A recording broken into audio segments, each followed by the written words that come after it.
The Continental Pacific locomotive shrieked to a halt in the shadow of granite cliffs, its black smoke dissipating into the crystalline Wyoming air of 1803.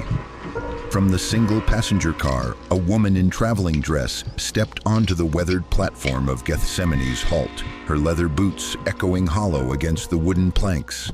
Alara Vance carried only a carpet bag and a heart full of carefully cultivated hope, unaware that her name had already been carved into a headstone. The station master, his fingers permanently stained with grease, pointed a trembling hand toward the white clapboard church at the end of the dusty street. Inside, she found candles flickering against the morning shadows, and the drone of a preacher's voice rising and falling like a funeral dirge. A mahogany coffin rested before the altar, draped in white lilies that filled the air with their sickly, sweet perfume. Before we go on, tell me in the comments where you are watching from. If this is your first time here, subscribe, because the story I am about to tell goes beyond anything you can imagine. The funeral program in her trembling hands bore her name in elegant script. Alara Vance, it read, beloved bride, taken too soon by sudden heart failure. As the small congregation turned to stare at the woman who should have been buried, only one face showed no surprise. Silas Crow, the town undertaker, was already moving toward her with the measured pace of a man who had been expecting this interruption all along. The Blackwood Basin stretched across southwestern Wyoming like a granite bowl carved by ancient gods, its walls rising nearly vertical from the scrubland below. Here, where the Continental Pacific Railway had laid its most treacherous stretch of track, the company had established a supply depot they called Gethsemane's Halt. From above, the settlement appeared as nothing more than a handful of false front buildings clinging to the railway like barnacles on a ship's hull. The depot served the mining camps scattered throughout the basin's remote reaches, places where men disappeared into the earth for months at a time and emerged hungry for civilization. The railway schedule listed Gethsemane's Halt as a mandatory stop for water and fuel, but passengers rarely disembarked. Those who did were usually women traveling west to fulfill matrimonial contracts arranged through newspaper advertisements and carefully crafted correspondence. The town itself consisted of fewer than 24 buildings. A general store that doubled as the post office, a blacksmith's forge that rang with metallic percussion from dawn to dusk, and a boarding house where transient railroad workers paid for beds by the night. The white church dominated the settlement's skyline, its steeple rising like an accusatory finger toward the perpetually overcast sky. Behind it, a small cemetery stretched toward the tree line, its headstones arranged in neat rows like soldiers awaiting inspection. Most peculiar was the silence that seemed to inhabit the spaces between buildings. The wind that swept down from the granite cliffs carried with it an oppressive quality, as if the very air had absorbed the weight of unspoken secrets. Travelers who paused here long enough began to notice the way conversations died when strangers approached, how the few women in town kept their eyes downcast when walking past the cemetery.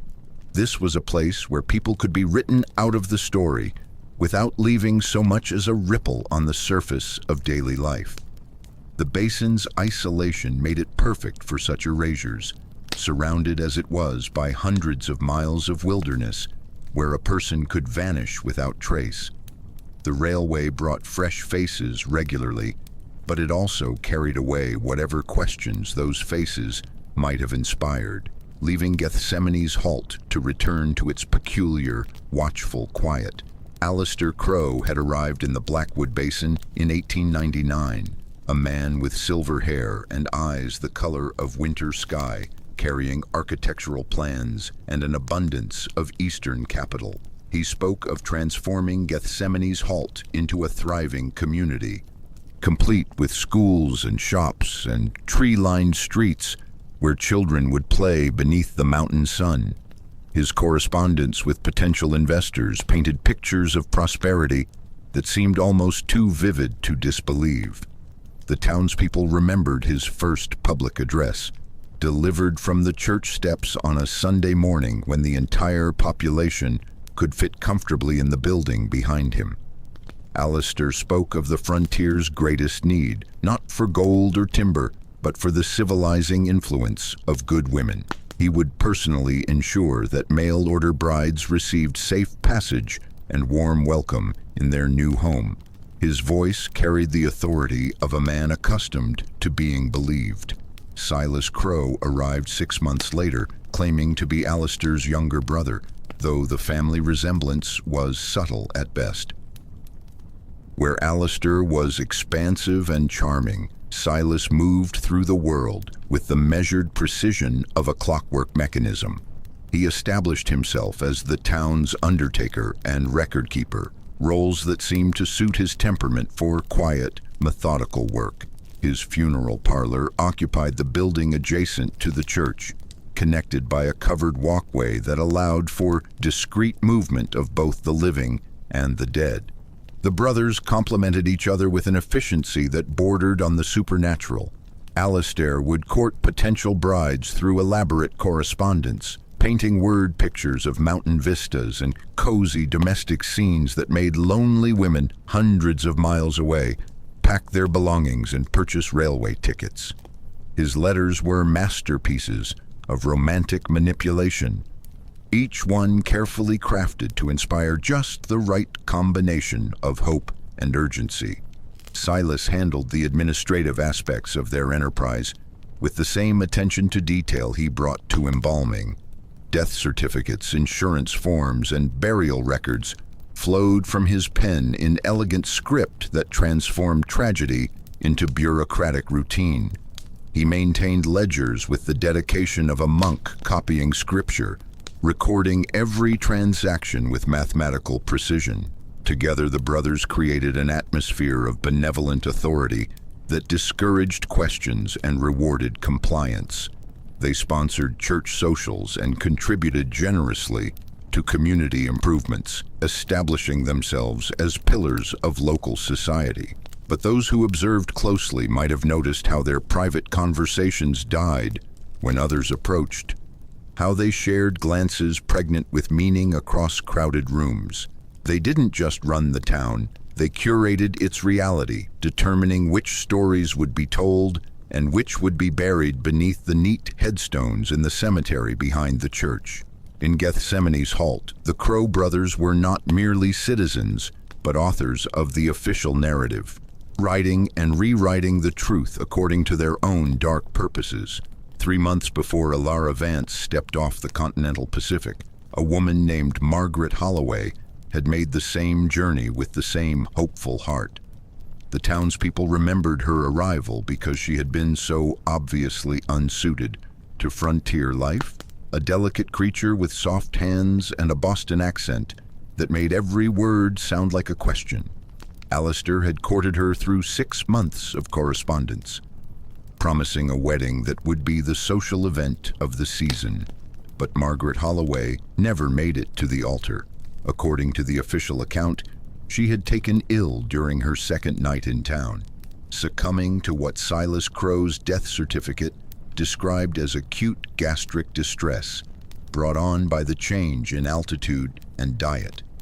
The funeral had been a modest affair, attended by the handful of townspeople who had briefly made her acquaintance.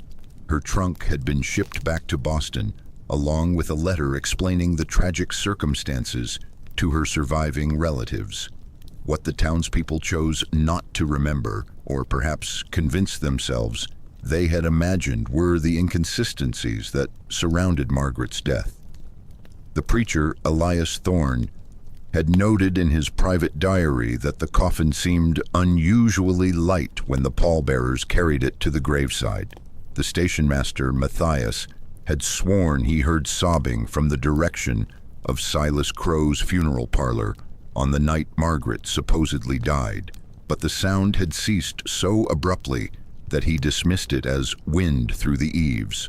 Most troubling was the reappearance of Margaret's trunk in the station master's shed, stripped of its original shipping tags and repurposed to hold railway supplies.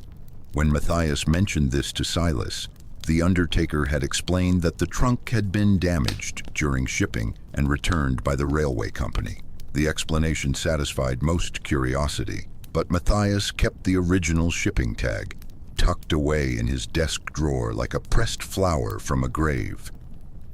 The Cheyenne Clarion had published a brief article about the incident, noting with sardonic humor the high rate of matrimonial misfortune that seemed to plague the Blackwood Basin. The reporter suggested that Eastern women were simply too fragile for the rigors of frontier life, a theory that Aleister Crowell himself had endorsed during his interview. The story served to establish a pattern that would make future tragedies seem like unfortunate but predictable repetitions of natural law. Alara had read that newspaper article during her own correspondence with Aleister, feeling a chill of premonition that she dismissed as pre-wedding nerves. His letters had grown more frequent and more intense after Margaret's death, filled with assurances that he had learned from the tragedy and would take every precaution to ensure his next bride's health and happiness. He had been particularly interested in Alara's constitution and family medical history, questions she interpreted as considerate concern rather than clinical assessment. The disappearances were never a secret. The truth was hidden in the plain sight of a story nobody questioned because it confirmed what they already believed about the fragility of hope and the cruelty of frontier life. The women who answered Aleister Crowell's matrimonial advertisements shared more than loneliness. They carried the specific desperation of those whose conventional options had been exhausted. Widows whose husbands' debts had consumed their security, spinsters whose families could no longer afford to support them, immigrants whose dreams of American prosperity had withered in tenement squalor. They were women whose circumstances had made them willing to gamble their futures on the promises of a stranger. Alara Vance had once possessed what society considered a respectable life. Her father's importing business had provided a comfortable Philadelphia townhouse, private tutors, and the assumption that marriage would be a choice rather than a necessity. But the financial panic of 1901 had swept away such luxuries with the efficiency of a prairie fire. Her father's death from a heart attack, brought on by the stress of watching his life's work dissolve, had left Alara and her mother facing eviction and destitution. The matrimonial section of the newspaper had become Alara's evening reading, each advertisement a potential escape route from genteel poverty. Most were transparently desperate, placed by farmers seeking unpaid domestic labor or merchants requiring social respectability to advance their businesses. But Aleister Crowell's advertisement stood apart, written in prose that suggested education and sensitivity. He sought a woman of character and intelligence to share in building a community that would stand as a beacon of civilization in the wilderness. His first letter had arrived on cream-colored paper that felt substantial between Alara's fingers, written in a hand that suggested both authority and artistic temperament. He described Gethsemane's halt as a place where a woman's contributions would be valued and remembered, where she could shape the future rather than merely endure it. His knowledge of literature and philosophy, demonstrated through casual references to Wordsworth and Emerson, convinced Alara that she had found a kindred spirit rather than a mere refuge. The correspondence that followed revealed a man who seemed to understand her deepest desires without her having to express them. He wrote of mountain sunrises that painted the granite cliffs in shades of rose and gold, of evening conversations beside fires that crackled with pine sap and possibility. His letters arrived with clockwork regularity, each one building upon the previous until Alara felt she was constructing a new life, one carefully chosen word at a time. Most importantly, Aleister had insisted on handling all travel arrangements himself, relieving Alara of the complex logistics that made Western migration seem impossibly daunting. He would purchase her railway ticket, arrange for her baggage to be handled properly, and ensure that a trustworthy escort accompanied her during the more dangerous portions of the journey.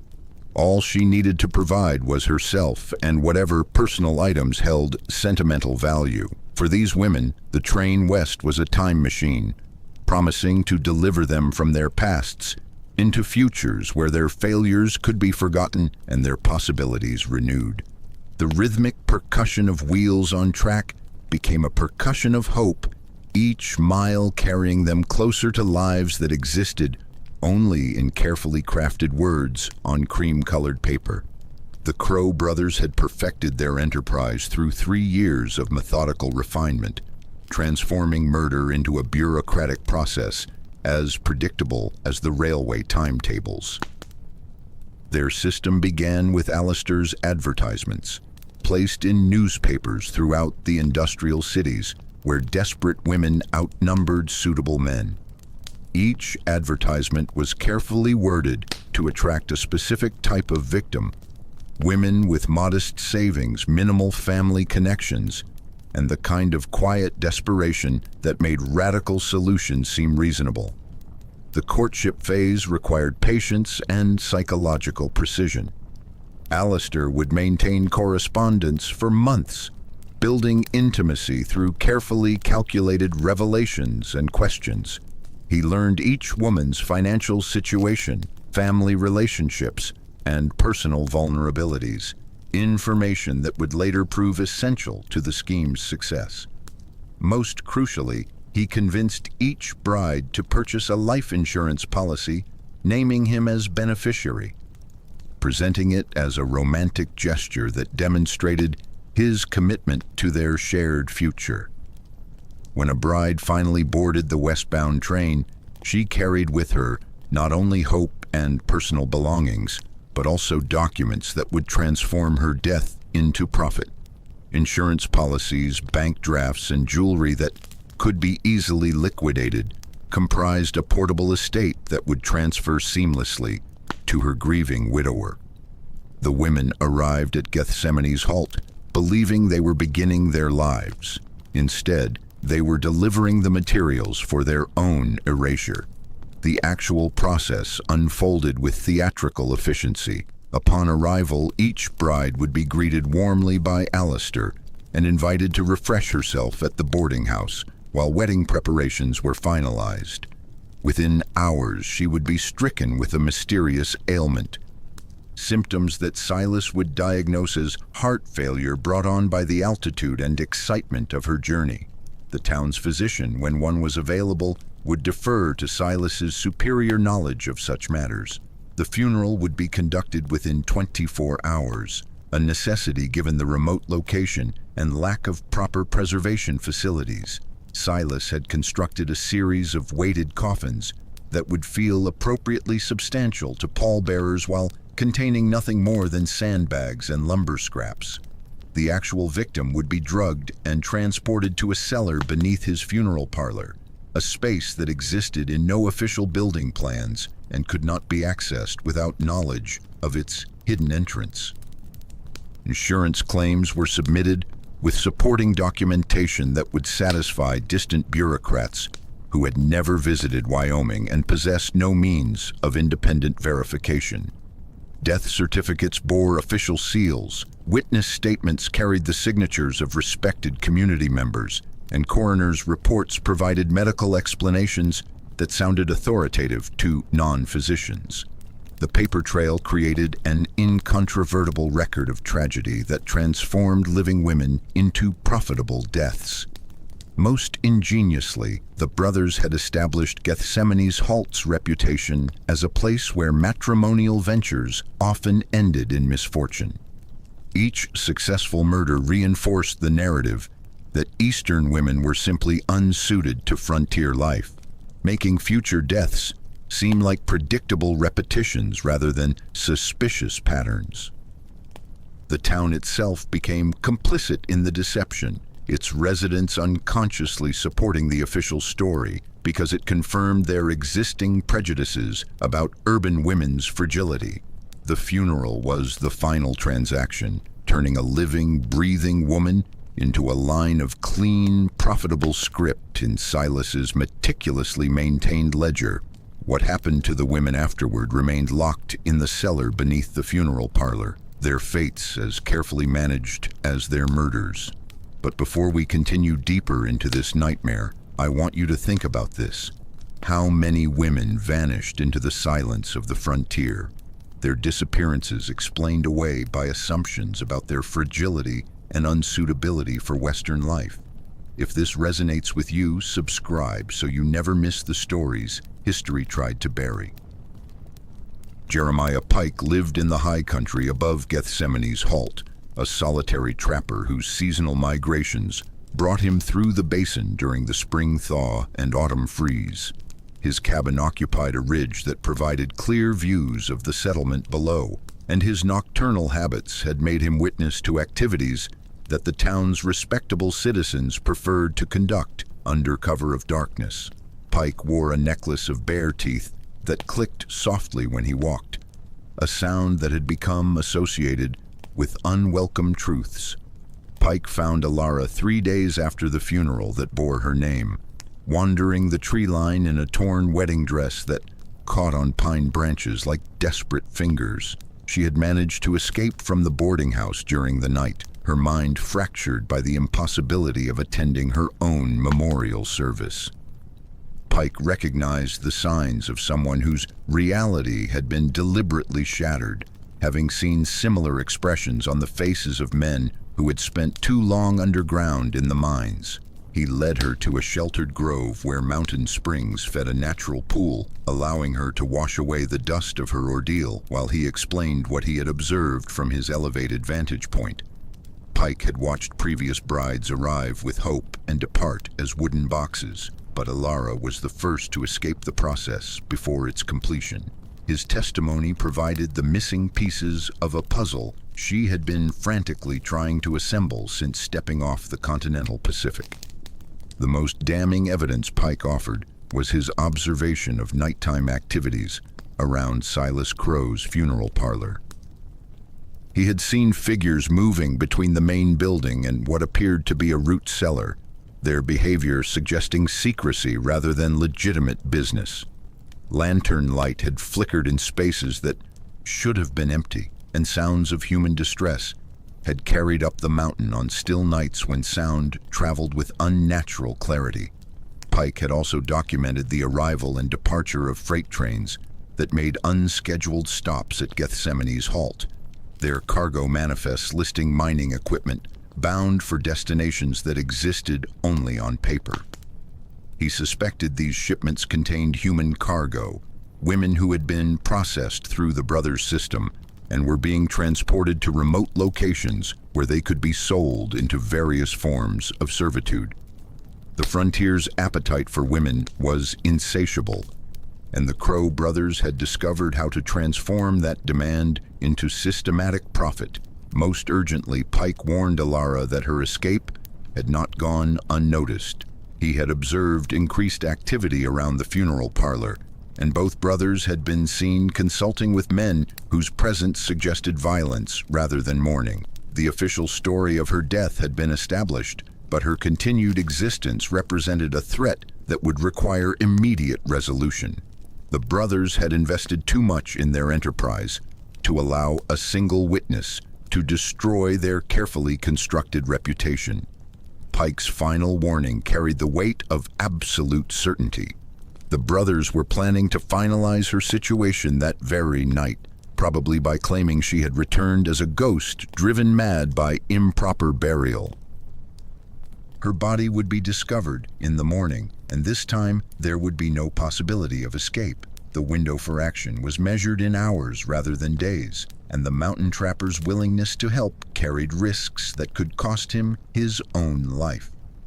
Armed with Pike's revelations, Alara transformed from victim to investigator, her terror crystallizing into methodical determination. The boarding house where she had been staying was connected to Alistair's residence by a covered walkway, allowing for movement between buildings without exposure to curious eyes. While the brothers believed her to be recovering from shock under sedation, she began a systematic search for evidence that would confirm Pike's testimony. Alistair's study occupied the ground floor of his residence, its walls lined with books that suggested scholarly pursuits and refined taste. But hidden behind a false panel in his mahogany desk, Ilara discovered a collection of letters that revealed the true scope of the brothers' correspondence. Dozens of women had answered his advertisements, each courtship carefully documented and cataloged according to the victim's financial potential and family connections. The letters painted intimate portraits of desperation and hope, women pouring their hearts onto paper as they described circumstances that had made Alistair's promises seem like salvation. Sarah Mitchell from Baltimore, whose husband's gambling debts had forced her to sell her mother's jewelry. Catherine Walsh from Boston, whose employment as a seamstress barely covered rent for a room she shared with two other women.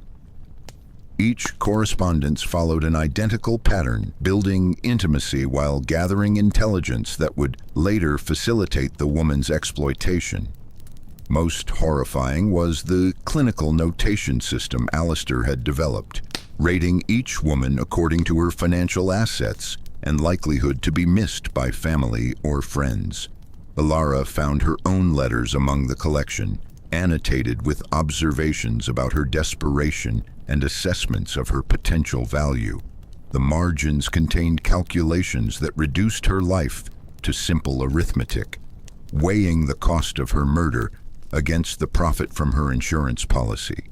But the discovery that transformed suspicion into certainty was a piece of evidence that had been carelessly preserved: a luggage tag bearing the name Margaret Holloway and a Boston address. The tag had been repurposed to mark a crate of embalming supplies, but the original writing remained visible beneath Silas's careful script. This physical proof connected the previous victim to the funeral parlor, demonstrating that Margaret's trunk had not been returned to Boston as claimed. The sound of a key turning in the front lock announced the end of her investigation. Ilara barely had time to replace the hidden panel and return the letters to their secret compartment before Alistair's voice called her name from the front hallway. His tone carried the false warmth of a man who believed he was addressing a victim rather than an adversary, but the underlying tension suggested that her absence from the boarding house had been discovered. As footsteps approached the study door, Ilara positioned herself near the window, prepared to flee into the night if necessary.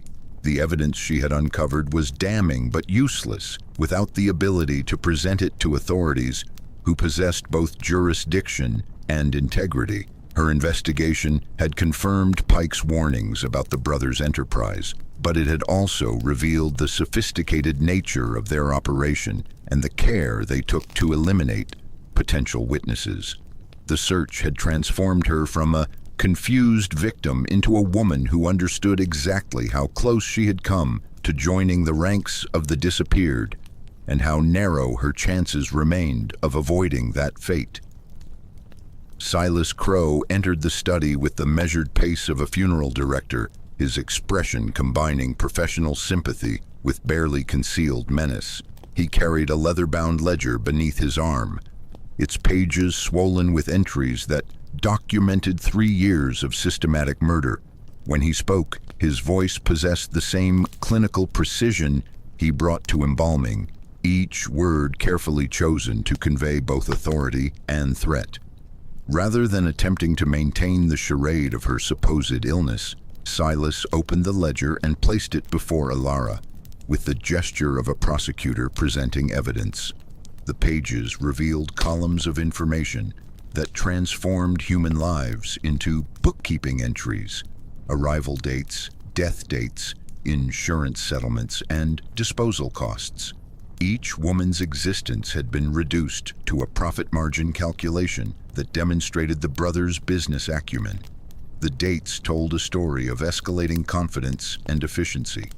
Early entries showed gaps of several months between victims, suggesting caution and careful preparation. But recent entries revealed an acceleration that indicated the brothers had perfected their system and grown comfortable with its repetition.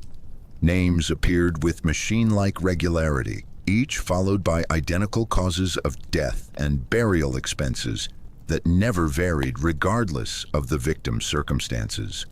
Alara's own name occupied the most recent entry, complete with projected insurance settlement and estimated disposal costs. But beside it, Silas had added a notation that differed from previous entries.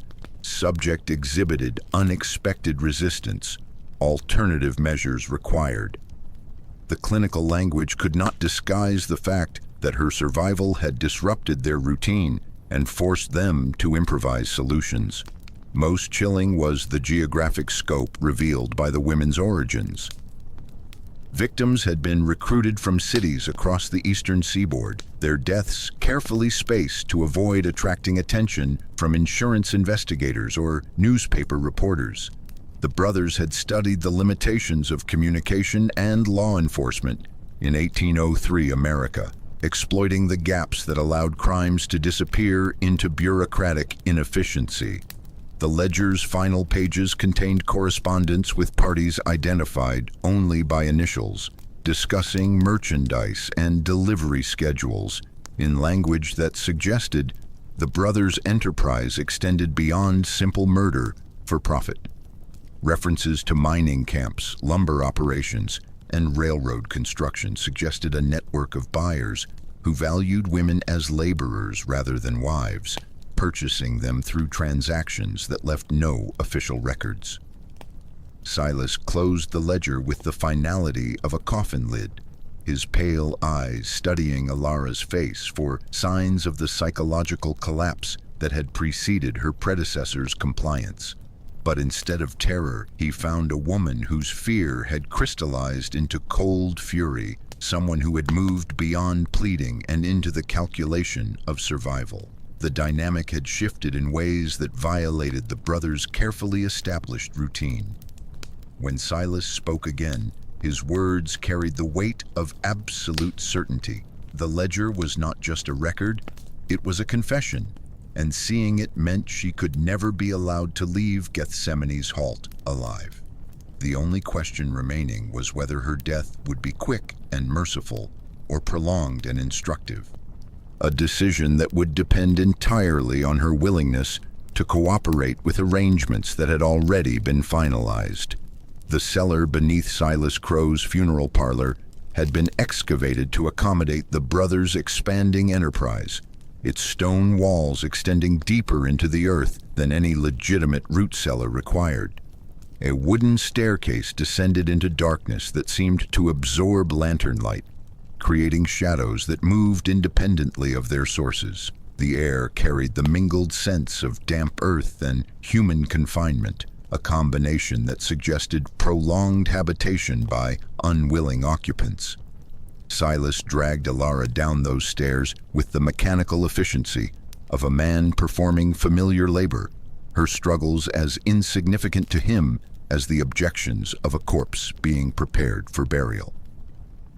The cellar's true dimensions became apparent only when they reached the bottom, revealing a space that extended beneath multiple buildings and connected through tunnels that had been carved with mining precision. The lantern's flickering illumination revealed faces that belonged to women who should have been dead according to official records. Margaret Holloway crouched against the far wall, her Boston elegance transformed into the hollow-eyed desperation of prolonged captivity. Beside her, two other women whose names Alara recognized from Alistair's correspondence sat with the resigned posture of those who had abandoned hope of rescue or escape. Margaret's voice emerged as a whisper that seemed to arise from the stone itself, explaining in fractured sentences how the brothers had kept them alive as insurance against questions that might arise about their deaths. The women served as potential witnesses who could confirm the tragic circumstances if investigators ever traveled to Gethsemane's halt, but their testimony would be carefully coached to support the official narrative of accidental death and proper burial. The cellar's walls bore evidence of previous occupants, scratches that marked the passage of days, names carved with fingernails or makeshift tools, and stains that suggested the space had witnessed violence as well as confinement. Margaret had been methodically notching the stone to count the months of her captivity, creating a calendar that documented the brothers' deception with mathematical precision. Alistair's arrival transformed the cellar's oppressive quiet into a theater of familial discord. The charming facade he had maintained through months of correspondence dissolved, revealing a man whose desperation exceeded even that of his victims. His argument with Silas carried the bitter tone of partners whose enterprise had encountered complications that threatened their carefully constructed success. The brothers' dispute centered on Alara's disposal, with Alistair favoring immediate elimination to prevent further complications, while Silas argued for a more measured approach that would maintain their established patterns. Their conversation revealed the psychological dynamics that had made their partnership possible.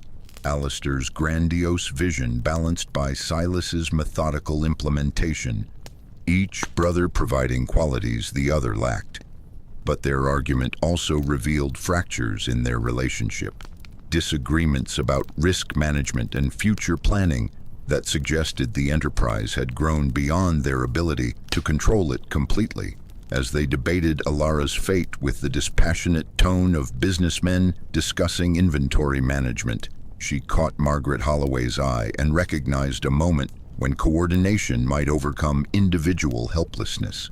The cellar had become a crucible where desperation would either forge alliance or guarantee destruction, and the brothers' preoccupation with their dispute had created the first opportunity for action that any of the women had encountered since their arrivals in Gethsemane's halt. The insurance policies and death certificates represented only the visible portion of the Crow brothers' enterprise, seed capital that funded a more profitable operation hidden beneath layers of misdirection and carefully maintained secrecy. The revelation emerged from Margaret Holloway's whispered testimony, delivered in fragments that required assembly like a puzzle box, whose pieces had been deliberately scattered to prevent comprehension. The funerals and insurance claims generated immediate revenue, but the brothers had discovered that living women possessed greater long-term value than dead ones when properly processed through their system. The cellar served as a way station rather than a final destination, a place where victims could be held while buyers were located and transportation arranged. The frontier's insatiable appetite for women created a market that far exceeded what simple murder could provide. Margaret had been confined for 8 months, while the brothers negotiated her sale to a lumber camp in the Oregon Territory, where women served as cooks, laundresses, and companions for crews who spent months isolated in the wilderness. Her education and refinement made her particularly valuable to buyers who sought women capable of providing more than physical labor. The transaction would generate 10 times more profit than her insurance policy, with the additional advantage of removing her permanently from any location where she might encounter authorities capable of investigating her supposed death. The cargo manifests that Pike had observed documented these human shipments, disguised as mining equipment and machinery parts, to avoid scrutiny from railway officials who might question the movement of women without proper documentation. The brothers had established relationships with freight conductors who asked no questions about unusual cargo in exchange for payments that exceeded their annual salaries. The network extended throughout the Western Territories, connecting isolated communities that possessed wealth but lacked access to women through conventional means. Mining operations, lumber camps, cattle ranches, and railroad construction crews provided steady demand for female labor that could be obtained only through illegal channels. The brothers had positioned themselves as suppliers to this shadow economy, trafficking in human desperation with the efficiency of any other commodity business. Most disturbing was the systematic nature of their victim selection, targeting women whose disappearances would generate minimal investigation while maximizing financial return. Orphans, widows, immigrants, and spinsters occupied social positions that made their vanishing easily explained and quickly forgotten. The brothers had studied the sociology of invisibility, learning to identify women whose lives possessed minimum connection to protective institutions. The burial ceremonies served multiple purposes beyond insurance fraud, creating official records that would satisfy casual inquiry while providing psychological closure that discouraged deeper investigation. Families who received death certificates and condolence letters were more likely to accept tragic explanations than pursue expensive investigations across vast distances. The funeral was only the beginning of the erasure. The real horror was the second life of servitude that followed, where women existed as property rather than people, their identities as thoroughly destroyed as if they had actually died in their coffins beneath the soil of Gethsemane's Halt Cemetery. This revelation transformed the entire narrative, from simple murder to systematic human trafficking, an operation that treated women as renewable resources to be harvested, processed, and distributed according to market demands. The women's escape began with fire, Margaret Holloway using the tinder-dry wooden stairs as kindling for a conflagration that would consume evidence while creating chaos. The brothers' argument had provided sufficient distraction for the prisoners to coordinate their efforts. Years of shared captivity creating wordless communication that allowed for simultaneous action. Smoke billowed through the funeral parlor above, triggering panic that drew the entire population of Gethsemane's Halt into the street. In the confusion that followed, Alara and 3 other women fled through the tunnel system that connected the cellar to the railway depot, emerging near the water tower where freight trains paused for refueling. The station master Matthias, confronted with living proof of crimes he had suspected but never dared acknowledge, faced a choice between complicity and conscience. His decision to help them signal an eastbound passenger train represented the first act of moral courage Gethsemane's Halt had witnessed in years. The Crow brothers discovered the escape when they returned from fighting the fire that had already consumed their carefully maintained ledger and 3 years of systematic documentation. Without the records that proved their enterprise's scope and profitability, they faced the impossible task of explaining the presence of women who were supposed to be buried in the cemetery behind the church. Their carefully constructed reputation dissolved as completely as smoke dissipating in mountain wind. Rather than face interrogation that would inevitably expose their crimes, the brothers chose flight over confrontation. They were last seen loading supplies onto horses before disappearing into the Blackwood Basin's maze of canyons and ridges, where pursuit would require resources that local authorities did not possess. Their vanishing transformed them from respected community leaders into legendary figures whose fate became the subject of speculation rather than investigation. The official response to the incident demonstrated the institutional failures that had made the brothers' crimes possible. Sheriff John Hale of the adjoining county arrived 3 days after the fire, conducting interviews that established basic facts while avoiding questions that might require complex investigation. His report acknowledged that the Crow brothers had committed unspecified crimes but listed the missing women as persons of uncertain fate, a bureaucratic category that discouraged further inquiry. The railway company's primary concern was resuming normal operations rather than investigating irregularities in freight manifests or passenger records. Within a week, Gethsemane's Halt had been redesignated as a water-only stop, eliminating the station agent position and reducing the settlement to a handful of buildings that would gradually be reclaimed by wilderness. The surviving women dispersed to destinations where they could rebuild lives under new identities. their testimony too fragmentary and traumatic to support prosecution of crimes that had been committed across multiple jurisdictions. Margaret Holloway returned to Boston but never spoke publicly about her ordeal, carrying secrets that died with her 40 years later. The others simply vanished into America's vastness, becoming invisible in ways their captors had never intended. Justice was not served, it was merely avoided, leaving the basin to reclaim its secrets, while the patterns established at Gethsemane's Halt continued in other locations where isolation and desperation created similar opportunities for exploitation.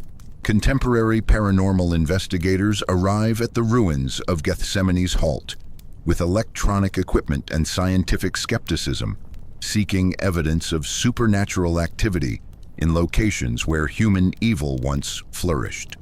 Their electromagnetic field detectors register anomalies near the foundation stones where Silas Crow's funeral parlor once stood, but the readings more likely reflect mineral deposits in the granite bedrock than restless spirits of the murdered. The cellar has collapsed, filled with decades of accumulated debris and the detritus of occasional campers who treat the site as a historical curiosity rather than a crime scene.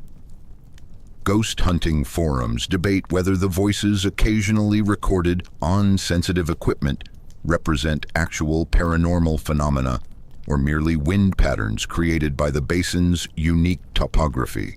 These modern visitors seek supernatural explanations for events that were horrifyingly terrestrial in nature. Local historians have classified the Gethsemane's Halt incident as frontier folklore, a cautionary tale about the dangers faced by mail-order brides in the lawless territories of the early 1900s. Academic papers discuss the case as an example of how isolation and poor communication enabled crimes that would be impossible in more connected communities. The human trafficking aspects receive minimal attention, perhaps because they challenge comfortable narratives about American progress and civilization. But careful analysis reveals patterns that extend far beyond the Crow brothers' specific enterprise.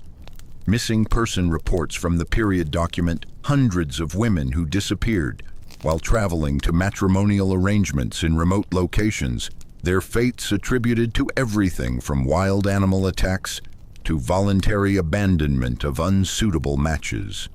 The official explanations share suspicious similarities, suggesting coordinated efforts to explain away systematic predation. Modern transportation hubs continue to witness the disappearance of vulnerable individuals, particularly women traveling alone to meet people they have encountered only through digital communication.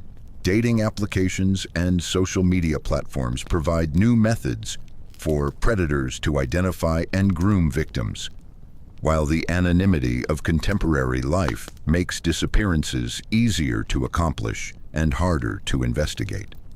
The fundamental vulnerabilities that the Crow brothers exploited, desperation combined with isolation, remain constants in human experience. Economic uncertainty, social displacement, and the promise of romantic salvation continue to make individuals susceptible to elaborate deceptions that begin with hope and end in exploitation. The template perfected at Gethsemane's Halt, using legitimate institutions to facilitate illegitimate activities, appears throughout history in various forms. Adoption agencies that sell children, employment services that provide slaves, and matrimonial bureaus that supply victims all operate according to similar principles of misdirection and institutional camouflage. The town is gone, but the template it perfected of love used as bait and hope as a weapon remains hauntingly relevant in an era when digital connections often substitute for human judgment and vulnerable people continue to vanish into systems designed to consume them.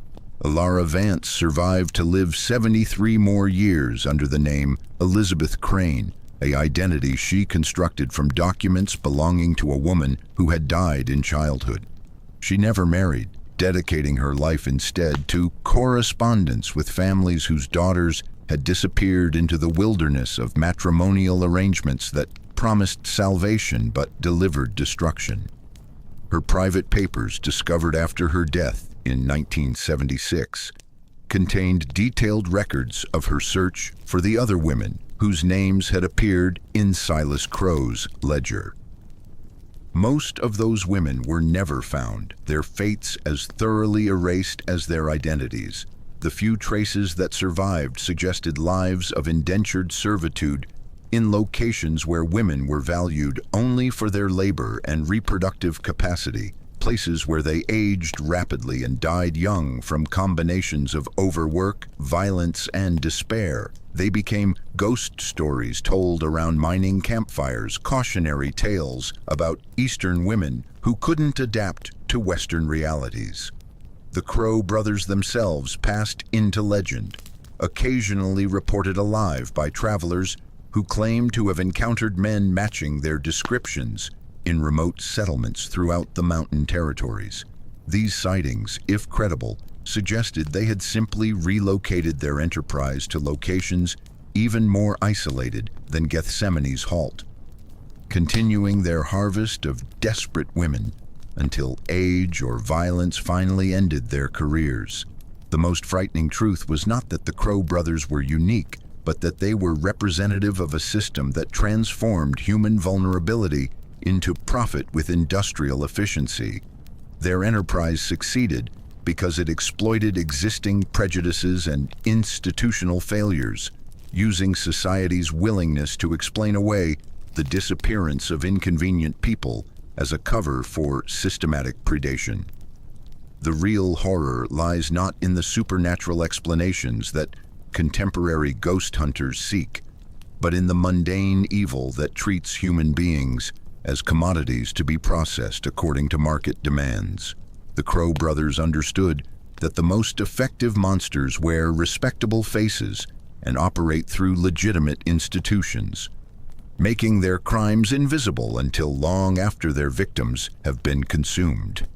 We want to believe that such systematic evil belongs to history, confined to an era of poor communication and limited law enforcement, but human trafficking continues to flourish in contemporary America, hidden beneath layers of legitimate business and official indifference that echo the same patterns perfected in the Granite Basin of Wyoming over a century ago. If you've made it this far, thank you for bearing witness to these forgotten women. Subscribe to ensure their stories live on, because the only thing more dangerous than forgetting the past is assuming it can't repeat itself in forms we're too comfortable to recognize.